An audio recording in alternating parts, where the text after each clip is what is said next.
ఆ తిరుమలేశుడి గురించి ఎంత చెప్పుకున్నా తక్కువే. ఎన్నిసార్లు చూసినా తనివి తీరదు. మళ్ళీ మళ్ళీ స్వామివారిని చూసి తరించాలనుకునే భక్తులతో ఆ ఏడు కొండలు ఎప్పుడు నిత్య కళ్యాణం పచ్చతోరణంగా భాసిల్లుతుంది. అటువంటి అఖిలాండ కోటి బ్రహ్మాండ నాయకుడికి నిత్య వారపు సేవలు అనేకం జరుగుతూ ఉంటాయి. అలాంటి వాటిల్లో ప్రముఖమైనది శుక్రవారం. ఈ రోజునే స్వామివారికి ఎందుకు అభిషేకాన్ని నిర్వహిస్తారు? అసలు ఇందులోని ప్రత్యేకత ఏంటి? ఆ విశేషాల గురించి ఇప్పుడు తెలుసుకుందాం. ఆ వెంకటనాథునికి ప్రతిరోజు సేవలు ఉత్సవాలు జరుగుతుంటాయి.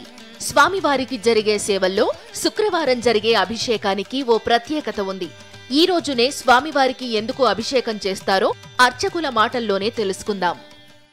శ్రీ మహావిష్ణువు వైకుంఠం నుంచి తిరుమల క్షేత్రంలో శాలిగ్రామ శిలాస్వరూపంగా ఆవిర్భవించారు. అట్లా ఆవిర్భవించిన అర్చావతార స్వరూపమైనటువంటి శ్రీ వెంకటేశ్వర స్వామివారి దివ్య విగ్రహం గర్భాలయంలో వేంచేసి ఉన్నారు.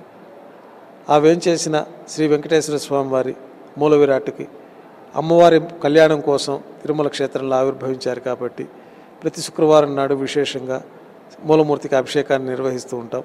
మిగతా రోజుల్లో మూలమూర్తికి ప్రతినిధిగా పాద కవచాలకు భోగ శ్రీనివాసమూర్తికి అభిషేకాన్ని నిర్వహించడం, మూలమూర్తికి మంత్రస్నానంతో అభిషేకాన్ని జరపడం చేస్తూ ఉంటారు ఆగమ శాస్త్రోక్తంగా.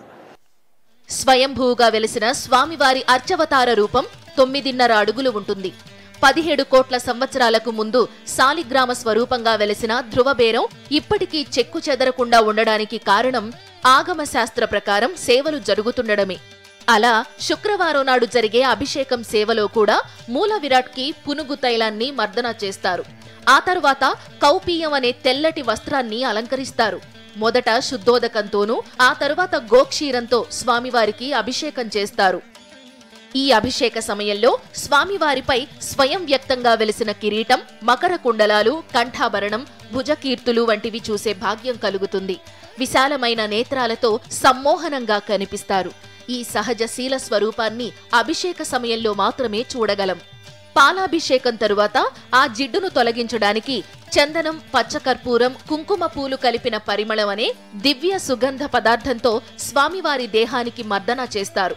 తరువాత మళ్లీ శుద్ధోదకంతో స్నానం చేయిస్తారు. అనంతరం స్వామివారికి కుడివైపున వక్షస్థలంలో ఉన్న శ్రీ మహాలక్ష్మికి గోక్షీరం, పసుపుతోనూ అభిషేకం నిర్వహిస్తారు. అభిషేకం పూర్తయిన తరువాత స్వామివారికి ఏకాంతంగా అలంకరణ జరుగుతుంది. మేల్చాటనే 24 మూరల పట్టు ధోవతితో పాటు 12 మూరల పట్టు ఉత్తరీయాన్ని మూల విరాట్కి అలంకరిస్తారు. ఆ తరువాత శిరస్సుకు శిరోవస్త్రాన్ని అలంకరించిన తరువాత శ్రీవారి ముఖబింబానికి పచ్చకర్పూరంతో పల్చగా నీర్కోపు తిరుమానియాన్ని అలంకరిస్తారు. దీంతో స్వామివారికి అభిషేక కార్యక్రమం పూర్తవుతుంది.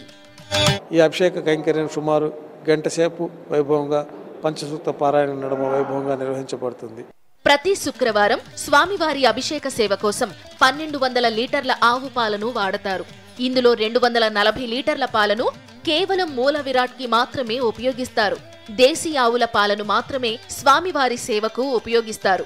మూల విరాట్కి ఇన్ని ప్రత్యేక వస్తువులతో అభిషేకం చేస్తుండడం వల్లే వేల సంవత్సరాలుగా స్వామివారి అర్చవతార రూపం చెక్కు చెదరకుండా ఉందని అర్చకులు చెబుతారు.